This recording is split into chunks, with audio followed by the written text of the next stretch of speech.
Hello, Chess.com community. This is FM Mike Klein, and we are back with another installment of The Principle of Two Weaknesses. We are up to part 7.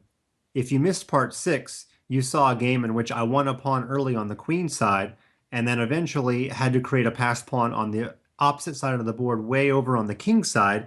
I had passed pawns on the A and the H files and was able to convert that to victory. Today, we have an even closer game where I'm not even up any material to start the game. So this is a game that I played about 10 years ago against National Master John Smithwick here in my home state of North Carolina. And as you can see, the pawn structure is symmetrical. He's just moved his queen to c6 and he's offering me a trade. Now, what you haven't seen is that in the first 30 moves or so, I've been focusing most of my efforts on the isolated d5 pawn. Unfortunately, those efforts were in vain. I was never able to win the pawn. And now my opponent has offered me a change in the pawn structure, which is actually a very important one.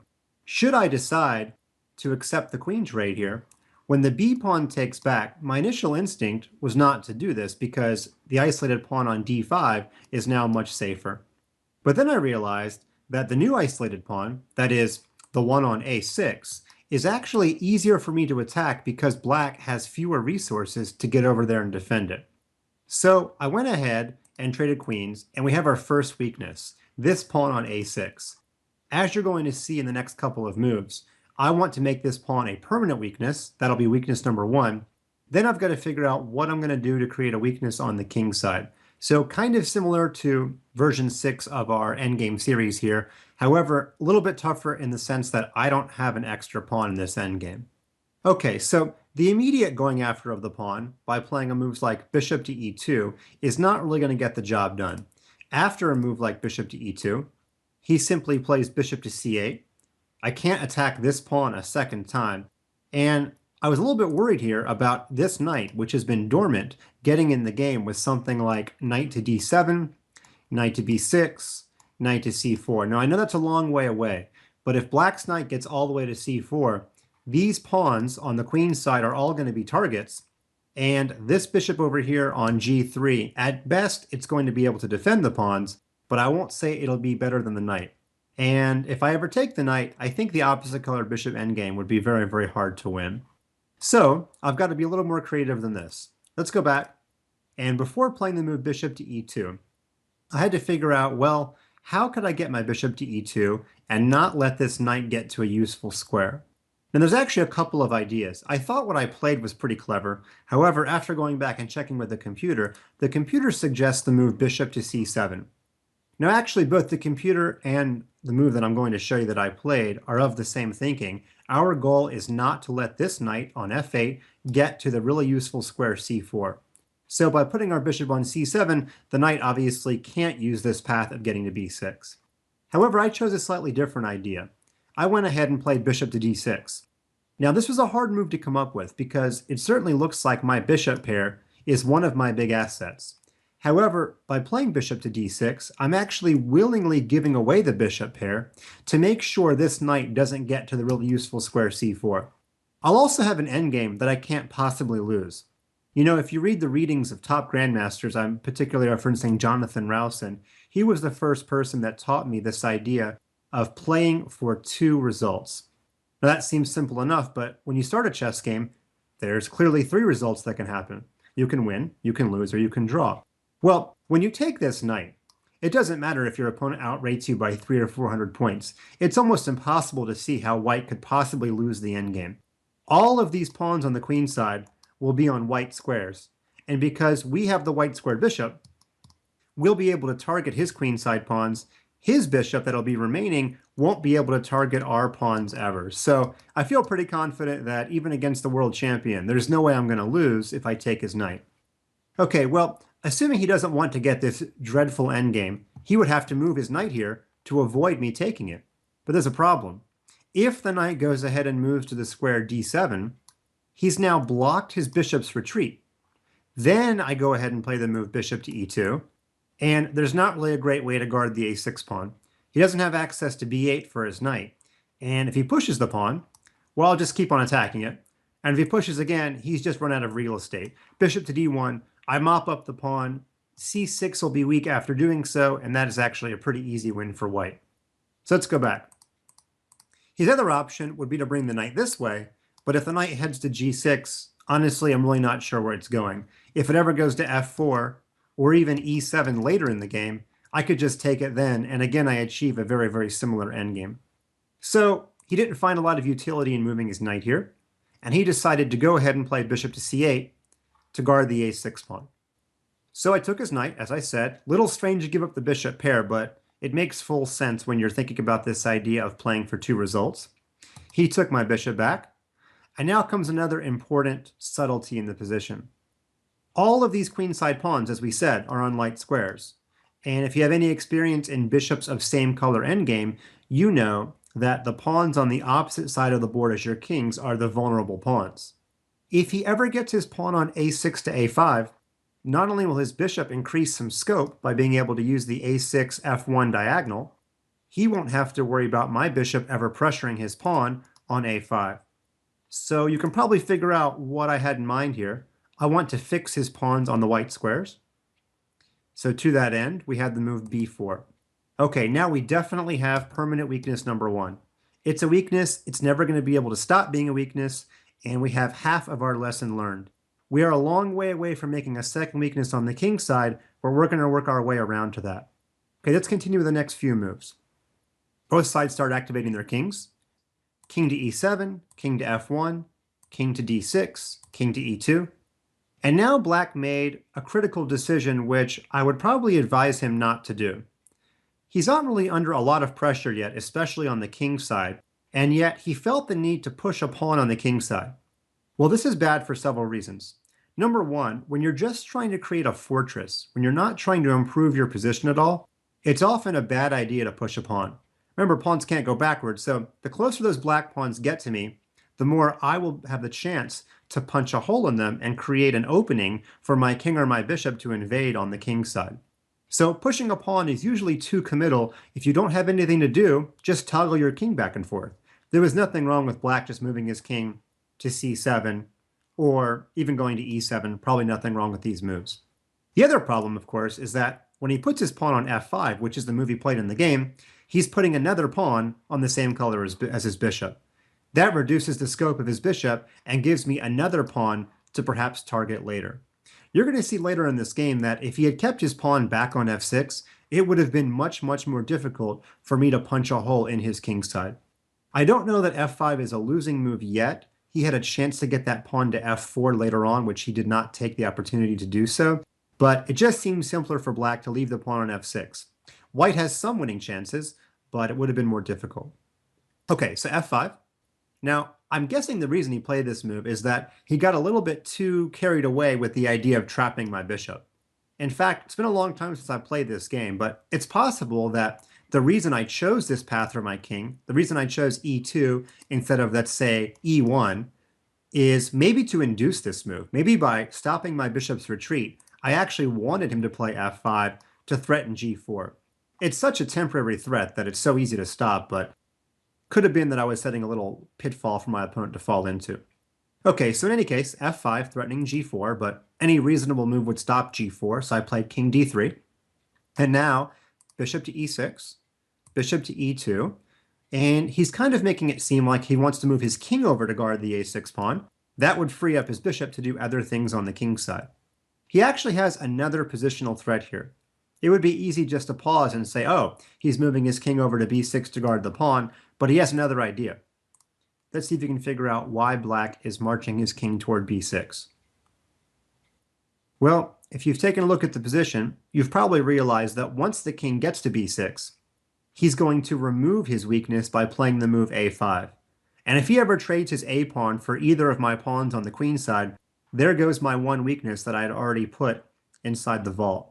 So I need to figure out how to stop him from playing this king b6, a5 plan. Okay, the correct answer here is to play the move a4 first.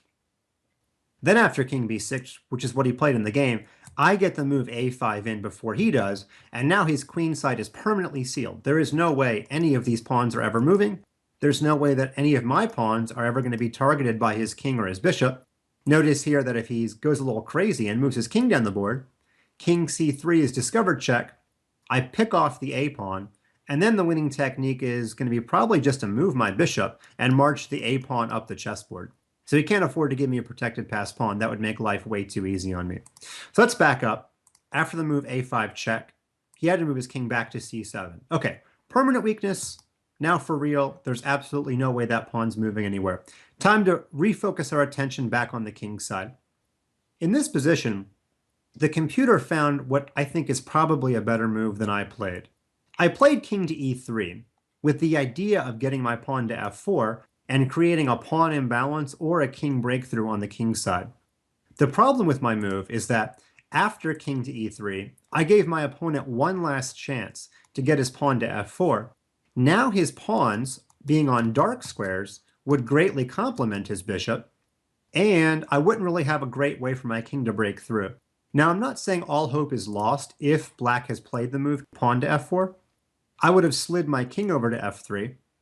Later on, I would have played g3, and after pawn takes, if you remember back to my part 6 video on creating two weaknesses in the endgame, it's actually better for me to play the move king takes, not worrying about the fact that my pawns have become isolated. Then I've got the f2 pawn and the h3 pawn that could try to provoke a weakness against the g5 pawn and perhaps a breakthrough. This is kind of a long-term plan. I know I can't play g3 right away. I might want to guard my h3 pawn first, but that would have been my best try. It would be interesting to see if black could have guarded his a6 pawn in time and walked his king over in some fashion to stop me, but certainly a better chance for black. So the computer sensed this, and pawn f4 is the suggestion. Go ahead and play f4 before your opponent gets the move in. Then if he takes, well, we'll probably move our bishop out of the way and bring our king somewhere over, let's say, to the f3 square and try to break through that way.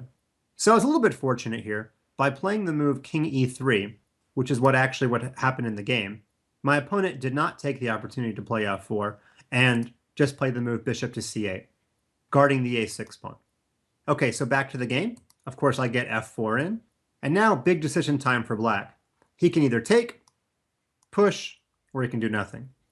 Well, if he lets me take him and he takes back, I get my pawn imbalance. And I think my plan is going to be to play the move h4 to create a breakthrough. That's actually pretty close to what happened in the game. I don't think he should take my pawn. When I take back, my king is already breaking through. f5 is weak, and my king has access to e5 right away. In fact, if we were to play these moves out, it certainly looks like bishop d3 just wins on the spot. He can't get his king over to guard this pawn, since king e6 would be met by a simple skewer. So let's go back. I also don't really like the move push, because after push, I can take, and it looks like my king just walks around to these squares and I mop up all of the kingside pawns. So in the game, after the move f4, he thought the best idea might be just to leave the pawn there, and he brought his king into d6. So a trade happened, and then a pretty obvious breakthrough, h4. My king finally gets access to f4. Now you remember a long time ago I told you that black should not have played f5. Just imagine if black's pawn was back here on f6. If that was the case, black could have held tight, and if this trade had happened, my king still couldn't break through. Of course, if the pawn was back here on f6, black could have also answered fg on the last move with fg, and that way there wouldn't be any kind of asymmetry on the king's side. Asymmetry is not your friend when you're trying to create a fortress here. Okay, so back to the game. After the move h4, he decided to take. My king walked into f4. His king walked back to e7. And now there's probably a couple of winning techniques here. There's probably nothing wrong with king to e5. I'm guessing my opponent will give me the f-pawn in this fashion, and when I run back to take it, his king will move to the square f6. I still think I'm winning, though, in that variation. At the end, I'll play bishop g4. In the game, I tried king to g5. My plan is to take this pawn, to try to come back to g5, and then win the f-pawn as well. Another way to win this game is to just play bishop to d3 and take the pawn. Then after we trade bishops, I'll return and win the h4 pawn. So both black pawns look like they're going down at some point. Okay, this position is just winning for white. My opponent tried the best defense possible. He tried to get rid of all of the kingside pawns, something I wanted to avoid letting him do. He played the move f4. All right, so I've got to decide which pawn to take. Again, they're probably both winning, But if I take this pawn on f4, I was worried he might play the move h3. And then if I take that pawn, sure, after takes back, I win the a6 pawn. But now I only have one weakness that he has to worry about. I know it's a protected pass pawn on a5, but if we play these moves out, and maybe g3 is better, but then he gets a pass pawn, which I'm not too fond of. But if I take this, and he takes back, and I win this pawn, I'm thinking he'll just march his king to c7. He'll leave it there for a long time, and I'm not quite sure if I'm going to be able to get my a5 pawn all the way to pay dirt. So an interesting defensive idea. He's jettisoning all the pawns on the king side, giving me an extra queenside pawn, but then the principle of two weaknesses won't apply. I only have one weakness on the queen side. So let's go back. After f4, it seemed more prudent to take the h4 pawn. My threat is just to go back to the g5 square and take this pawn. I'll have a second weakness, which will be the pass pawn on g2, combined with the black bishop being tied down to a6. We've got our two weaknesses, and we're going to score the full point. Okay, he needs to stop king to g5, so he played the move king f6, which of course I saw in advance. And after king f6, I thought I was just winning. In fact, I let my guard down a little bit too soon, and it almost cost me. I played the move bishop g4, and I remember sort of getting up and walking around the room and returning to my board only because I wanted to be at the board when my opponent resigned. I know, not the most humble thing to do, but I don't like my opponent to have a chance to resign while I'm away, creating some confusion. So I got back to the board, and I'm just kind of waiting and waiting, and I'm wondering why my opponent doesn't resign. My idea is that if he trades bishops, when I take back, nothing can guard the f4 pawn. And if he moves the bishop this way, my bishop will just move anywhere along the diagonal. Let's see, maybe bishop h3 would be fine. My king walks over, I win a pawn, the passed g pawn is going to decide the game. So I'm thinking, what's he doing here? Why doesn't he just throw in the towel? And he played a move here, which is an easy one to miss even by top players. It's called a collinear move, and it was mentioned recently in a video done by I Am Danny Wrench. The idea is that when two long-range pieces are lined up on the same line as these bishops are, it's easy to forget that your opponent can move his piece along that line without actually capturing your piece. And in fact, I did miss the move here. My opponent played bishop f5, and suddenly I got very scared because I saw at least one line where I lose the game. If I trade bishops and his king takes back, then his king walks into e4, and actually white might even be losing. So I got a little panicky here, especially when I'd already let my guard down, assuming my opponent was going to resign. But luckily, sometimes in an endgame, you get a second chance. I can actually just move my bishop back to e2, forcing his bishop back to c8. He probably thought I was repeating as a grandmaster technique, but honestly, I wasn't repeating by design. I was repeating because I had to. And then I found a nice Zugzwang to win the game. So here's your second chance, Chess.com viewers. White to move and make a Zugzwang that wins the game. Bishop d3 is the move, and now black is finally out of useful defensive moves. The fortress is going to go down. Any bishop move, let's say to b7, allows my king to walk in. Bishop going this way loses the a6 pawn, but importantly, I keep the g2 pawn so that if the black king starts walking over, I've got a weakness on the king side to deal with. And if his king makes any chess move here, my king walks into g5 and wins the pawn. Okay, he actually tried one last idea before resigning. He played the move f3. His idea is that if I take this pawn, his king will stay on the f-file, and my pawn will have a hard time breaking through. In fact, this position is still winning. One funny way to win is for me to walk my king all the way up and around his king while his king retains this roadblock. Another way to win is probably just to move my king here and here, creating a Zugzwang, because when his bishop moves, bishop f5 should be a winning Zugzwang as well. When his bishop goes back to a8, my bishop goes to c8, and that will finally break through his defense.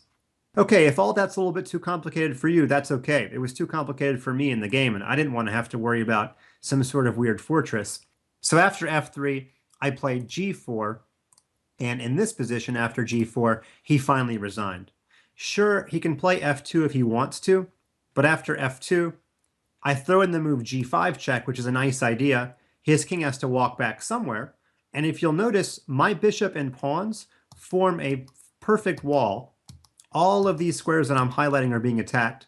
Black cannot break through the wall, which gives my king time to simply walk to g3, pick off his pawn, and then walk up the chessboard. When I get to e5, my king will definitely invade since his king has to worry about this passed pawn on g5.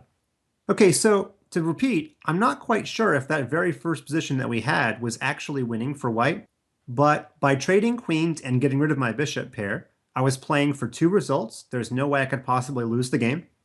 I moored his pawn on a6 permanently, so he always had to worry about it. Notice how ineffective his bishop was. Then all I had to do was find a way to punch a hole in the king's side, and I used some of the same techniques as in part 6 of our video series on the principle of two weaknesses. So there you go, kind of like squeezing blood from a stone, but I eked out the extra half point here by knowing about this principle of two weaknesses. I hope you learned a lot, Chess.com community, and until next time, this has been FM Mike Klein.